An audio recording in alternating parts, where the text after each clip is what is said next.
most of the 20th century, the intellectual and political leaders of the United States denied that the nation was an empire. Around 1994, things changed when neoconservatives aligned with the Project for New American Century, which openly embraced the idea of an American empire capable of ruling the post-Cold War world. The word empire shows how a word's significance changed at times of crisis. While PNAC's embrace of empire was a departure from the Cold War, framing the Soviet Union as an evil empire and the United States as a free world's defender, such an embrace was not a phenomenon. In 2003, Vice President Dick Cheney's Christmas card contained the following quotation, attributed to Benjamin Franklin: "And if a sparrow cannot fall to the ground the moment of the finding of the nation with arguments about the divine exceptionality of American empire." Many founders feared the closeness of other empires, including British, French, and Spanish in other parts of Americas. In competition with these powerful states, U.S. leaders often declared a natural right to the continent on the basis of both geographic and the ongoing practice of settlement and colonization by U.S. immigrants. Empire in this context named both a risk and an opportunity. Thomas Jefferson's Louisiana Purchase of 1803 pushed this question to a crisis by increasing the size of the United States and confirming the nation's imperial ambitions. Since then, many advocates of empire have stated that the United States increased freedom space and contributes to an empire for liberty, and others believe that the extensive territories endangers republicans. They are usually compared to the rise and the fall of other empires, including Rome, Spain, and England. The seizing of new territories reopened debates of the extension of slavery as well as the incorporation of Catholics and non-whites into the nation. Empire and slavery therefore become fatally conjoined, and the lands obtained after 1848 further divided the nation, pushing it towards civil war. In the mid-century, many advocates of the word used the words other than empire to describe U.S. expansion, while John O'Sullivan stated that the nation's manifest destiny to overspread the continent, allowed by Providence for the free development of our dearly multiplied millions for the New England Puritans. The concept of manifest was defined as if the gods chose people in the Promised Land. This whole concept gave divine sanction to the U.S. expansion and made it feel natural and right to the white settlers, and of course their descendants, by shaping the common sense of scholars who distinguished continental expansions across North America from empire, understood as the possession of colonies and settlements overseas.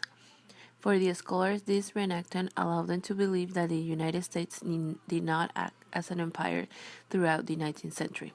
During the times of 1890s, it became widely regarded within conventional histories as an aberrant period in which the United States uncharacteristically acted as an empire. This known as the overseas empire that required the extension and protection of networks of U.S. commercial interests, investment, and military bases in addition to or instead of the annexation of lands. It's commonly known that the United States tried to influence, control, and even taking over overseas places such as Cuba. But after 1890, this shift was more of an innovation empire administration than a break. The idea that the United States is an international police power defending civilization has often justified interventions in Latin America, although Frank Roosevelt's endorsement of empire differs from other seemingly benevolent attempts to build international institutions such as Woodrow Wilson funding, who had a vision of the United States as the World Cup. The word empire became more and more synonymous with the United States as they continued to colonize indigenous people. This vision of turning the United States into an empire served as a useful tool to justify the horrible acts that were being committed to the natives of the land. This term also aided in disguising the foreign policy of imperialism that was taking place. The so-called emperors coming from overseas constantly redefined the meaning of what was foreign and what was considered homegrown. Through violence, the colonizers destroyed the indigenous population and made it known that they were now the natives to the land, despite having originated from thousands of miles away. In the 1960s and the 1970s, the term empire once again became very relevant, as it was used as a metaphor to represent the struggles of those who have been mistreated by people who held positions of power. Events such as the Civil Rights Movement displayed the oppression in which empires can have on the powerless, which is why these runs of supremacy often end with revolution. On another note, one way in which the term empire is used in pop culture is in sports. A few teams such as the San Antonio Spurs and the New England Patriots have been considered dynasties in their respective sports. In 2002, CEO of the Boston Red Sox, Larry Lucchino, referred to the dominant New York Yankees as the evil empire, relating the franchise to the likes of the Soviet Union in the 80s and the imposing villains in the Star Wars movies. In American studies, the turn or return to empire was relatively late in coming. At the inception of cultural studies in the U.S. Academy, it was not a combination as its British counterpart, nor as invested in responding to contemporary social problems. The English department has its home in the United States, while the Center for Contemporary Cultural Studies at Birmingham. Its collective projects include the book The Empire Writes Back by Bill Ashcroft, were combinations of contemporary struggles.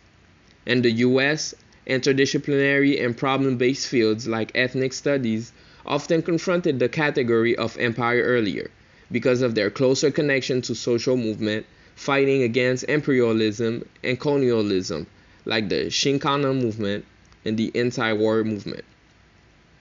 When we define American studies in terms of program and institutions, we must recognize the way it emerged as a post-World War II form of area studies that had ties on some campuses to the CIA Cold War, security state, and the organic grassroots terrorizing culture and power.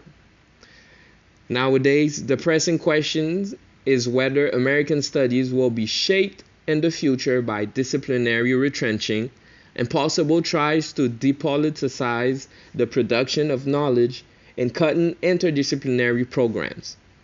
It should be strange to have empire removed from American studies lexicon, while debates over U.S. global military involvement in the fall of the American empire continues to make it meaningful to broader publics and audiences. As we reflect on the limits of empire as a model and consider the perils and possibilities of hemispheric and other frameworks. American studies scholars need the word empire to respond to what is happening to the world around us. Empire has been redefined and incorporated in American studies instead of the primary focus on history and literature. The contribution of empire in American studies has been top discussion in journals. Caroline Leander and Robert Levine's book Hemispheric American Studies, editors focus on reframing disciplinary boundaries of American studies. Editors worry that empire studies tend to overlook the multiple incidents that compromise national communities in the Americas. Therefore, strategize to approach literary and cultural history from the vantage point of polycentric American hemisphere without favoritism. Amy Kaplan described hemisphere and empire as words that have vexed histories and neither can resolve issues of institutional and geopolitical power. There are three approaches presented to scholars about empire. All discussions of empire should evolve around transitional, historical, and comparative context, a complex of combination of diversified parts and voices of the world. Latin American studies scholars have used empire themselves and supported Kaplan's opinion for a long time. The contributors to hemispheric American studies contradicts the editor's ambitions to differentiate hemispheric from empire studies.